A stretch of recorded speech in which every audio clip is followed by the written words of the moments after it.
अयोध्या देवकाली स्थित श्री सर्वेश्वरी समूह संस्थान शाखा अयोध्या परम पूज्य अघोरेश्वर भगवान राम की प्रथम प्रतिमा 1995 में हुई थी।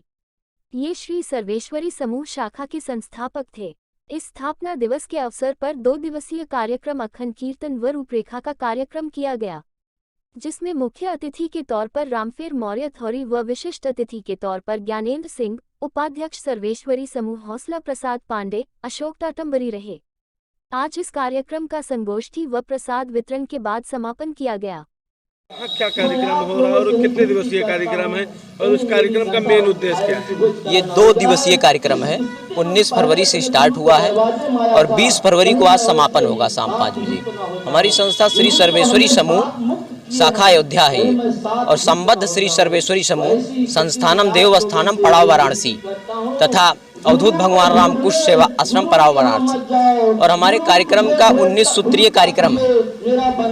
उस 19 सूत्रीय कार्यक्रम के तहत ये संस्था काम करती है। और आज का जो उद्देश्य है, ये आज जिस फंक्शन में हम सभी एकत्रित हुए हैं, वो इस शाखा की धातु कलश की स्थापना का अवसर है। विश्व के प्रख्यात अवघड़ संतों में एक संत हुए अघोरेश्वर भगवान राम, और उन्होंने समाज के लिए अपना संपूर्ण जीवन न्यौछावर कर दिया। उनकी प्रतिमा है और उन्हीं का आज धातु कलश इस शाखा में स्थापित किया गया था। और उनके वर्तमान पीठाधीश्वर जो हम सबके इष्ट और आराध्य हैं, परम पूज्य गुरुदेव जी, उनकी दिशा निर्देशन में हमारी जितनी शाखाएं हैं वो सभी संचालित हो रही हैं और सभी 19 सूत्रीय कार्यक्रम के तहत काम कर रही हैं। और 19 सूत्रीय कार्यक्रम में कुष्ठी बंधुओं की सेवा और वृक्षारोपण, चिकित्सीय मेडिकल कैंप, बाढ़ पीड़ितों की सेवा, असहाय निर्धन अनेक प्रकार की समाज सेवी कार्यक्रम किए जाते हैं। दहेज रहित विवाह, कुष्ठ उन्मूलन में हमारी संस्था को Guinness book of world record, Limca book of world record, Asia हुज रिकॉर्ड और बहुत सारे अवार्डों से सम्मानित किया जा चुका है। हो रहे हैं आज बनारस आश्रम से आए हुए राष्ट्रीय कार्यकारिणी के मेंबर डॉक्टर ज्ञानेंद्र सिंह जी हैं और जौनपुर शाखा से आए हुए डॉक्टर ज्ञानेंद्र सिंह जी हैं। इनका भी नाम ज्ञानेंद्र सिंह जी है। समाजवादी पार्टी भले ही स्वामी प्रसाद मौर्य के बयानों से किनारा करते दिख रही है, लेकिन यह विवाद उनका पीछा छोड़ते हुए नहीं दिख रहा है। अब तपस्वी छावनी के जगत गुरु परमहंस आचार्य इस मामले को लेकर 24 फरवरी को सपा मुखिया अखिलेश यादव से मिलने की बात कर रहे हैं और रामचरितमानस भेंट करने की बात कर रहे हैं। आपको बता दें कि परमहंस आचार्य भी होटल ताज में हुए एक कार्यक्रम में हनुमानगढ़ी के महंत राजू दास के साथ शामिल होने गए थे और उनके सामने ही स्वामी प्रसाद मौर्य और राजू दास में विवाद और हाथापाई हुई थी। इसीलिए परमहंस आचार्य कहते हैं वह 24 फरवरी को अखिलेश यादव से मिलकर स्वामी प्रसाद मौर्य के खिलाफ कार्रवाई की मांग करेंगे। तपस्वी छावनी के जगत गुरु परमहंस आचार्य ने कहा कि समाजवादी पार्टी के मुखिया अखिलेश यादव को मैं 24 फरवरी को रामचरितमानस भेंट करूंगा और उनसे आग्रह करूंगा कि वह इसको पहले पढ़े और उनसे यह भी पूछूंगा कि समाजवादी पार्टी के पुरोधा कहे जाने वाले डॉक्टर राम मनोहर लोहिया गांव सुंदरकांड का पाठ कराते थे और उसी सुंदरकांड की चौपाई को लेकर स्वामी प्रसाद मौर्य रामायण की पंक्तियां जलवा रहे हैं। और जगत गुरु परामर्श आचार्य ने कहा कि यदि यह स्वामी प्रसाद मौर्य का समर्थन करते हैं, इसका मतलब है कि डॉक्टर राम मनोहर लोहिया का यह अपमान करते हैं। इसलिए हमें विश्वास है कि हमारे पहुंचने के बाद में स्वामी प्रसाद मौर्य को पार्टी से बाहर का रास्ता देखना पड़ेगा।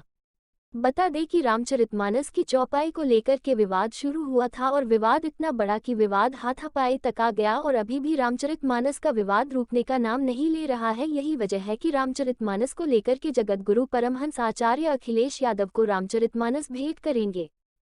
समाजवादी पार्टी के नेता स्वामी प्रसाद मौर्य जिस तरह से रामचरितमानस की प्रतियां जलवा रहे हैं और उनका समर्थन न करने पर अभी हाल ही में 2 समाजवादी पार्टी की वरिष्ठ नेता 2 महिलाओं को पार्टी से निकाल दिया गया।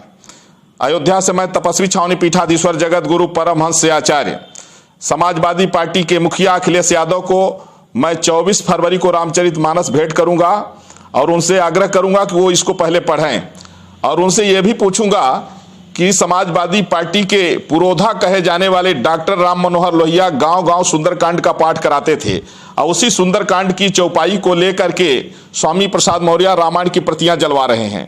तो यदि ये स्वामी प्रसाद मौर्य का समर्थन करते हैं तो इसका मतलब है कि डॉक्टर राम मनोहर लोहिया का ये अपमान करते हैं। तो इसलिए मुझे विश्वास है कि हमारे पहुंचने के बाद में स्वामी प्रसाद मौर्य को पार्टी से बाहर का रास्ता देखना पड़ेगा।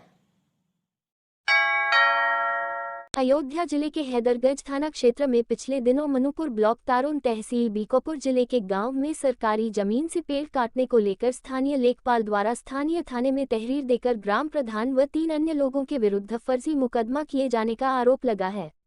आरोप है कि लेखपाल द्वारा पैमाइश की गई चक मार्ग की जमीन पर मट्टी पटाई का कार्य हो रहा था, जिस पर स्थित झाड़ियों को काटने का कार्य स्थानीय मजदूरों द्वारा किया गया था, जिसे कतिपय कारणों से नाराज होकर स्थानीय लेखपाल द्वारा स्थानीय थाना कोतवाली में तहरीर देकर ग्राम प्रधान व 3 अन्य लोगों के विरुद्ध फर्जी मुकदमा पंजीकृत कराया गया और इस संबंध में ग्राम प्रधान शिवराम ने उप जिलाधिकारी बीकोपुर के समक्ष लिखित शिकायत पत्र दिया था, लेकिन अभी तक कोई न्याय नहीं मिला।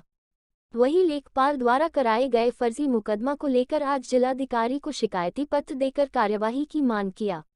उन्होंने कहा, अगर फर्जी मुकदमा ग्राम प्रधान व 3 अन्य लोगों नहीं हटाया गया तो क्षेत्रीय लोगों के साथ 4 मार्च को हैदरगंज के धोबना चौराहा स्थित बाग में धरना प्रदर्शन शुरू करेंगे। रंजिश रहती है, उसी में प्रधान के साथ आते जाते बैठते हैं, इसीलिए जो उनको फंसाने के लिए प्रधान को और मनरेगा के पति को भी फंसा दिया गया है। तो इसलिए एकदम सरासर फर्जी मुकदमा हुआ है और जब भी ज़रूरत पड़ती है, हमने 4-5 धरना इसके पहले मैं कर चुका हूँ, न्याय के लिए कई बार धरना कर चुका हूँ और इसलिए मजबूरन मैंने कहा भी था एसडीएम महोदय से मौखिक कि अगर आप न्याय नहीं कराएंगे तो धरने पे जाएंगे, लेकिन आज महीनों बीतने जा रहे हैं, कोई न्याय नहीं मिला है, इसलिए हम धरना करने के लिए बाध्य हैं। हमारा नाम उपेंद्र प्रसाद दुबे उर्फ झिंगुरी दुबे के नाम से हमको लोग जानते हैं। मैं समाज सेवी का काम करता हूँ।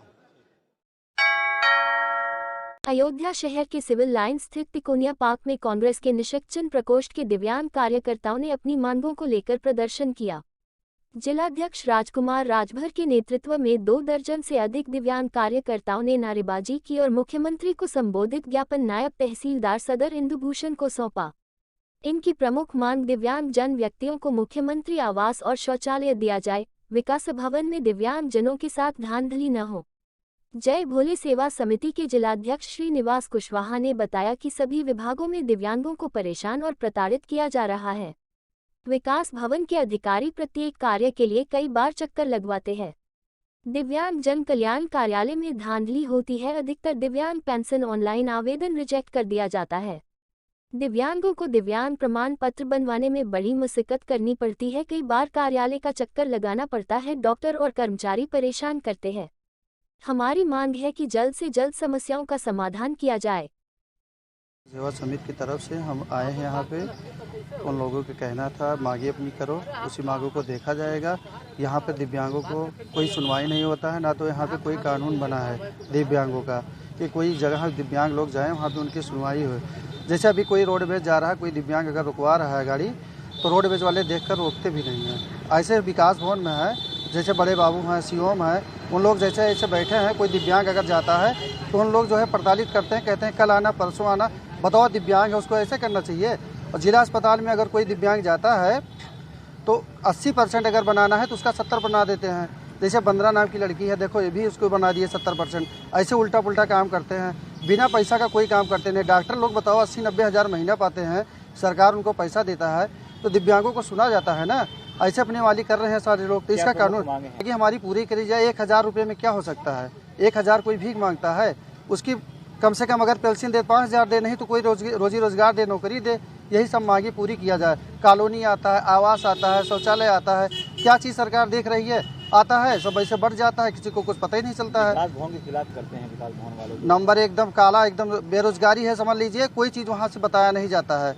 वहाँ दिव्यांगों का 12,000 20,000 हर साल आता है दिव्यांगों को रोजी रोजगार करने के लिए, वो भी नहीं बताया जाता है। उसको बताना चाहिए ना।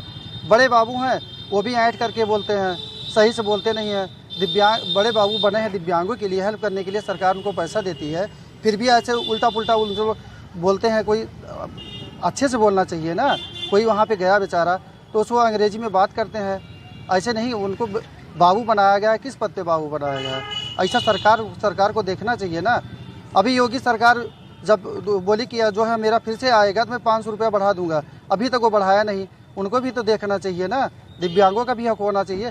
जैसे कि हर जन एक होता है, अगर कोई उनको छू देता है पूरा हर जन एक FIR हो जाता है। दिव्यांगों का भी 2016 में बना था ना, तो क्यों नहीं ऐसा हो रहा है? धांधलीबाजी हो रहा है, दिव्यांगों के साथ नाइंसाफ़ी हो रहा है। इसलिए हम लोग यहाँ पे आए हैं धरना प्रदर्शन करने के। मेरे कोई सुने, सरकार कहाँ गई? सरकार किस नाम से? कोई कानून तो बनाया जाए दिव्यांगों का, लेकिन यहाँ पे कोई कानून नहीं है।